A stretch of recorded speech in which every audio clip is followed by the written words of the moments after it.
दोस्तों इस वीडियो में हम सीखेंगे ग्रो एप्लीकेशन में F&O कैसे एक्टिवेट करते हैं, मतलब फ्यूचर एंड ऑप्शंस कैसे इनेबल करते हैं।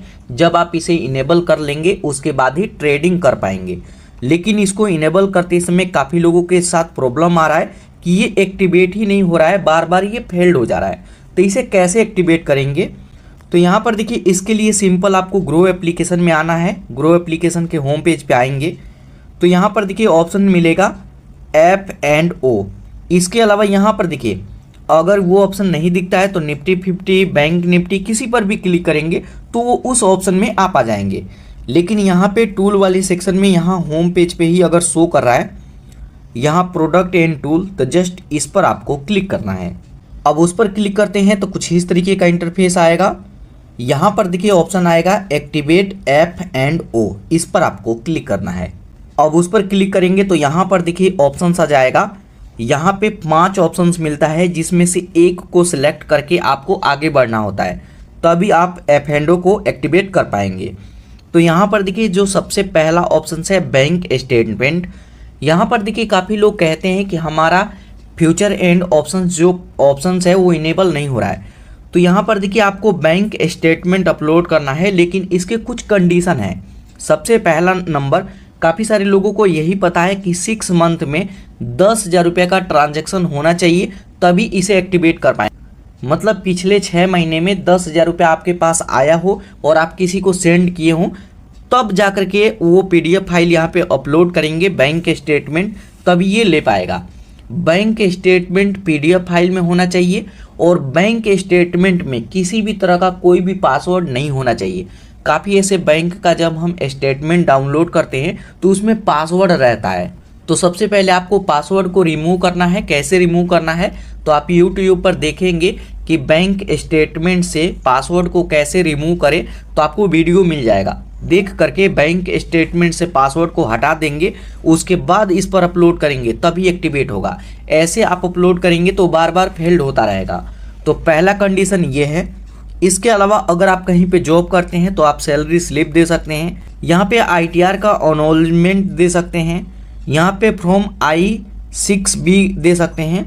और इसके अलावा यहाँ पे ये सब आपके पास नहीं है तो सबसे इजी है DP ट्रांजैक्शन, इसको आप अपलोड करें। DP ट्रांजैक्शन ये होता है कि जैसे ग्रो एप्लीकेशन है तो इसमें अगर आप कुछ शेयर बाय किए हैं, उसको सेल किए हैं, मतलब कुछ इसमें किए हैं 2-4 हज़ार रुपये का, और कई बार आप बाय सेल किए हैं, तभी जाकर के अपलोड करेंगे। तो ये कहाँ से मिलता है, तो एक बार बैक आएंगे। यहाँ पर देखिए प्रोफाइल आइकन दिखेगा, इस पर आपको क्लिक करना है। प्रोफाइल आइकन पर क्लिक करेंगे, स्क्रॉल करके नीचे आइए तो यहाँ पर देखिए आपको एक ऑप्शन दिखेगा यहाँ पे रिपोर्ट का। रिपोर्ट पर क्लिक करेंगे। रिपोर्ट पर क्लिक करेंगे तो यहाँ पर देखिए काफ़ी सारा फीचर्स आपको देखने के लिए मिलेगा। तो यहाँ पर देखिए एक ऑप्शन मिलेगा डीमेट रिपोर्ट, इस पर आपको क्लिक करना है। अब उस पर क्लिक करेंगे तो यहाँ पर देखिए डाउनलोड बटन आ जाएगा। डाउनलोड पर क्लिक करेंगे, ये डाउनलोड हो जाएगा और जो ये डाउनलोड होगा इसको भी आप अपलोड कर सकते हैं। तो यहाँ पर देखिए डाउनलोड हो गया और यहाँ पे ये ओपन भी हो गया। तो यहाँ पे ध्यान रखिएगा, यहाँ पे शो करेगा कि आपके पास कितना शेयर है, कितना बाय किए हैं, कितना होल्ड किए हैं।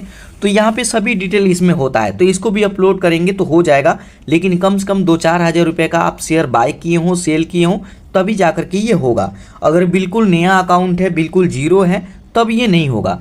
तो आपके पास ये भी ऑप्शन है कि आप यहाँ पे डीमेट का रिपोर्ट आप अपलोड कर सकते हैं। लेकिन उससे भी ईजी रहता है कि आप बैंक स्टेटमेंट अपलोड करें, क्योंकि 10,000 रुपया क्या है, आप अपने दोस्त से भी बोलेंगे, किसी और से भी बोलेंगे कि आप मेरे पास 10,000 रुपया भेज दो, मैं साथ के साथ आपको भेज देता हूँ। तो ऐसे करके भी मतलब एक ट्रांजैक्शन होना चाहिए 5 से 10,000 का, तो उसको भी अपलोड करेंगे। तो यहाँ पे मैं बैंक स्टेटमेंट अपलोड करूँगा। तो जस्ट यहाँ प्रोसीड टू अपलोड पर क्लिक करेंगे। उसके बाद यहाँ पर देखिए बैंक आ जाएगा। आप यहाँ पे बैंक चूज करेंगे, आप यहाँ पे सर्च भी कर सकते हैं। मैं यहाँ HDFC बैंक पर मैं क्लिक करूँगा। तो यहाँ पर देखिए कई बार बैंक स्टेटमेंट हमें अपलोड करना होता है और कई बार OTP के थ्रू ऑटोमेटिक ही हो जाता है आपके नंबर पर। अगर वो बैंक जैसे HDFC बैंक का स्टेटमेंट अपलोड करना है और ग्रो एप्लीकेशन में यही बैंक लिंक है, तो हमारे पास सिर्फ एक OTP आएगा। OTP डाल करके सबमिट करेंगे तो ये बैंक स्टेटमेंट ऑटोमेटिक ही ले लेगा। तो यहाँ पे जस्ट यहाँ बैंक स्टेटमेंट आप अपलोड करेंगे या फिर OTP के थ्रू आप इसे कंप्लीट करेंगे। अब जैसे ही कंप्लीट करते हैं तो यहाँ पर देखिए ऑप्शन आ जाएगा F&O will be activated in 24 hour. यहाँ पर देखिए बताया जाता है कि अब आपको 24 घंटे तक वेट करना है और इसके दौरान आपके फ्यूचर एंड ऑप्शन जो फीचर्स है इसको इनेबल कर दिया जाएगा और उसके बाद आप ट्रेडिंग भी कर सकते हैं। ध्यान रखिएगा कि अगर शनिवार संडे को आप करते हैं तो 2 से 3 दिन भी लग जाता है, तो वर्किंग डेज में आपको करना है और कोशिश रहे कि आप इसे रात में अपलोड करें ताकि अगले दिन ये मतलब कंप्लीट हो जाएगा। तो यहाँ पे इस तरीके से अपलोड कर देंगे और यहाँ पे अगर कभी फिर से फेल्ड हो जाता है तो आप फिर से वही प्रोसेस करेंगे। तो अगर फेल्ड हो जाता है तो फिर से आप स्टेटमेंट डाउनलोड करेंगे और फिर से इसे अपलोड कर देंगे। उसके बाद 24 घंटे बाद आप यहाँ पे आएंगे तो यहाँ पर देखेंगे कुछ इस तरीके का ऑप्शन आएगा। उसके बाद यहाँ फ्यूचर एंड ऑप्शंस पर आप क्लिक करेंगे तो यहाँ पर देखिए जस्ट यहाँ ओके पर क्लिक करेंगे। ओके पर क्लिक करते हैं तो यहाँ पर देखिए पोजीशन का ऑप्शन आ जाएगा। आप पोजीशन पर क्लिक करके पोजीशन देख सकते हैं। तो यहाँ पे ये तरीका है, इस तरीके से आप F&O को एक्टिवेट कर सकते हैं और उसके बाद आप यहाँ पे ट्रेडिंग कर सकते हैं। इसके अलावा दोस्तों F&O के बारे में और भी आपके मन में किसी भी तरह का कोई भी क्वेश्चन है या फिर कोई प्रॉब्लम आ रहा है तो कमेंट करके आप पूछ सकते हैं। तो ये तरीका है, ऐसे आप एक्टिवेट करें।